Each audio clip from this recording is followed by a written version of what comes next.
मित्रांनो, पार्टी करायची आहे तर मग चला ना सोलापूर बरोबरच विजापुरात प्रसिद्ध असलेल्या चाचा मच्छी ढाब्यावर.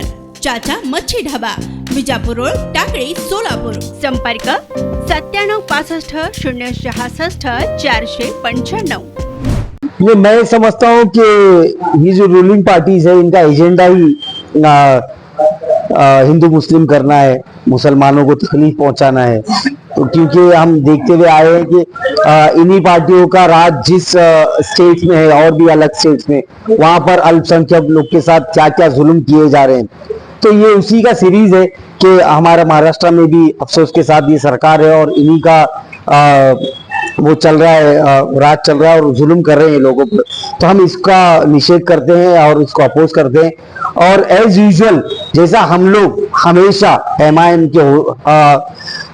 के जो भी हमारे पॉलिटिकल लीडर्स हैं इसके खिलाफ आवाज उठाते हुए आए, तो हम अलग अलग स्टेजेस पर अलग अलग माध्यम से इसके खिलाफ आवाज उठाते रहेंगे और इसका निषेध करते रहेंगे. रही बात ये जुल्म होने की, तो मैं समझता हूं कि जुल्म ज्यादा दिन चलता नहीं है, जालिम का अंत है एक ना एक दिन, और वो अंत आ चुका है. यू रिकॉर्ड माय वर्ड्स, आप मेरा स्टेटमेंट रिकॉर्ड कर लो. 2024 विधानसभा इलेक्शन में ये जालिमों का अंत आ चुका है. ये लोग सरकार में नहीं आएंगे और एक नया एक समीकरण आपको दिखेगा 2024 के टाइम पर. तो उम्मीद करते हैं कि देश के हालात बदले, हमारे राज्य के हालात बदले और जो भी माइनॉरिटीज है वो अपने आप को सुरक्षित समझे भारत देश में. दूसरी बात ये कि 5 दिन के बाद एमआईएम पार्टी मुंबई में जो बड़े मोर्चे का जो आयोजन करने जा रही है, उसका मकसद क्या रहेगा? उसका जो आज 5 दिन का अल्टीमेटम इम्तियाज जलील साहब ने दिए हैं कि मुंबई में लेकर जाकर बड़ा वो मोर्चा निकालेंगे, उसका मकसद ये लोग को वो ओथ याद दिलाना है जो शपथ ये लोग ने ली है आमदार बनने से पहले, अपनी सरकार स्थापित करने से पहले.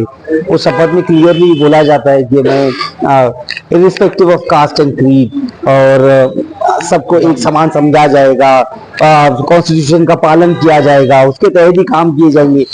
ऐसे लगता है कि ये सब लोग जो शपथ जिस चीज पर लिए हैं वो सारी चीजें भूल चुके हैं लोग.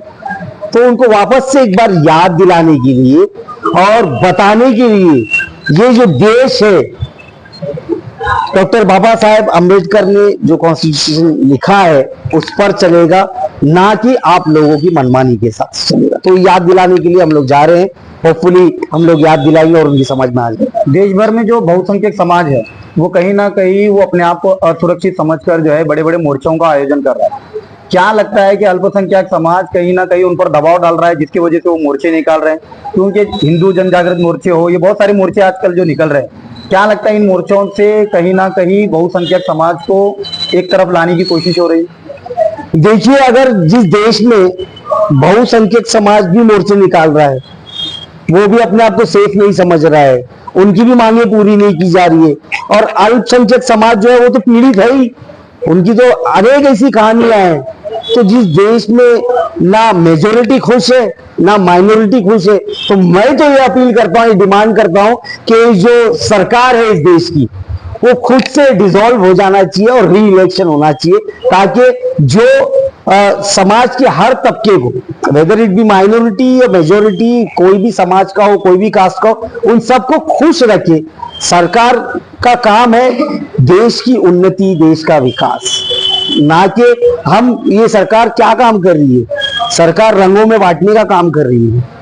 लेकिन हम सबको, अगर मुस्लिम समाज है वो हरे रंग में है, अगर नॉन मुस्लिम समाज है वो भगवे रंग में है, लेकिन हमें ऐसी सरकार चाहिए जो तमाम समाज के, तमाम कम्युनिटी के लोगों को भगवा हरा उसके नीचे लाकर, एक तिरंगा जिससे बनता है वो तिरंगे के नीचे लाकर हमको खड़ा करे. हम लोग वैसे एक गवर्नेंस चाहते हैं और वैसी हमारी डिमांड.